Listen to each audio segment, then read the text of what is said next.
खेत बचाओ अभियान 1 जून से 30 जून चलेगा। उपज तो हम बढ़ा लिए लेकिन अपने आप को बीमार बना लिए।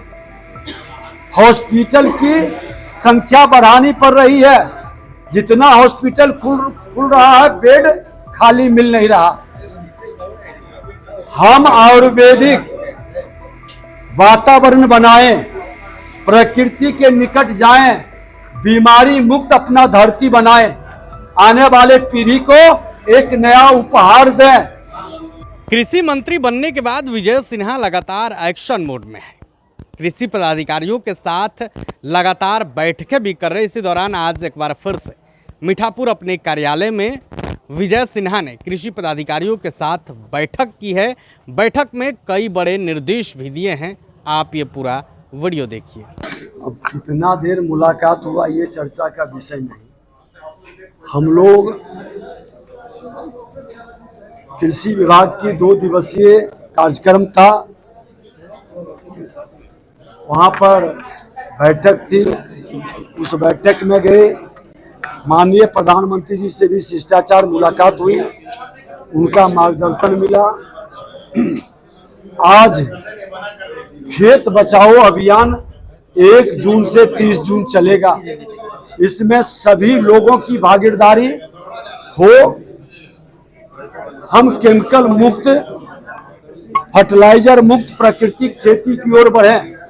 खेत बचाओ, जीवन बढ़ाओ, पर्यावरण सुरक्षित रखेंगे।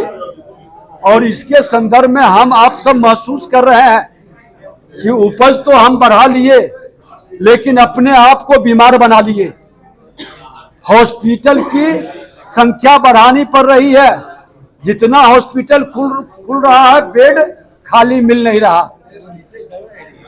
हम आयुर्वेदिक वातावरण बनाएं, प्रकृति के निकट जाएं, बीमारी मुक्त अपना धरती बनाएं, आने वाले पीढ़ी को एक नया उपहार दें।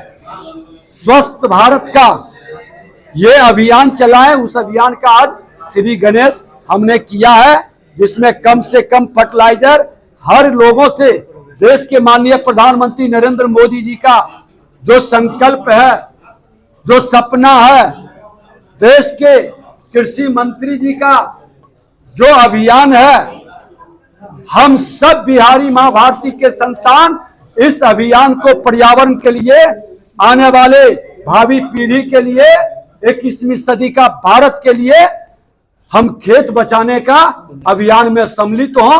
प्राकृतिक खेती करें। हर व्यक्ति अपने जमीन के 1/4 में कम से कम प्राकृतिक खेती करे। ये हमने आह्वान किया है। मैं भी शुरू करने जा रहा हूं।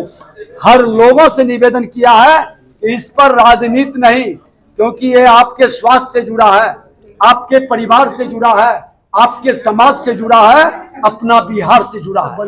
ये बंजर भूमि को भी प्राकृतिक खेती के माध्यम से फिर से हम उपजाऊ बनाएंगे। आज आप एक बार देख लें कि श्री श्री रविशंकर जी, आर्ट ऑफ लिविंग, उनको बंजर भूमि मिला था। आज जाके देख लीजिए, हर लोगों को कहेंगे कि एक बड़े क्षेत्र है, आज हरियाली है, खेती हो रही है। योगा और आयुर्वेद का वहाँ क्या मिसाल है और क्या प्रकृति का आनंद है। ऐसे हमारे कई संत हैं, ऐसे हमारे कई, आज गुजरात के महामहिम राज्यपाल महोदय ने भी बड़े क्षेत्र में और गुजरात के अंदर भी कई प्राकृतिक खेती का वातावरण बना। हम बिहारी तो मेहनत कश है, हम तो श्रमवेद जेते का पुजारी है। हम क्यों नहीं शुरुआत कर सकते? एक नए उत्साह के साथ इस अंधेला से बाहर क्यों नहीं निकल सकते? एक नए माहौल में खड़ा होंगे। प्रकृति का तो वरदान है। हमें कई नदियां हैं, पानी की कमी नहीं, मेहनत कश इंसान भी है। तो हम प्रकृति के वरदान को अपने पीढ़ी को उपहार में दें, ये संकल्प ने, यही आग्रह आप सबसे लोगों तक पहुंचाने का मेरा है। प्रभातखबर.com, विश्वास वही, रफ्तार नहीं।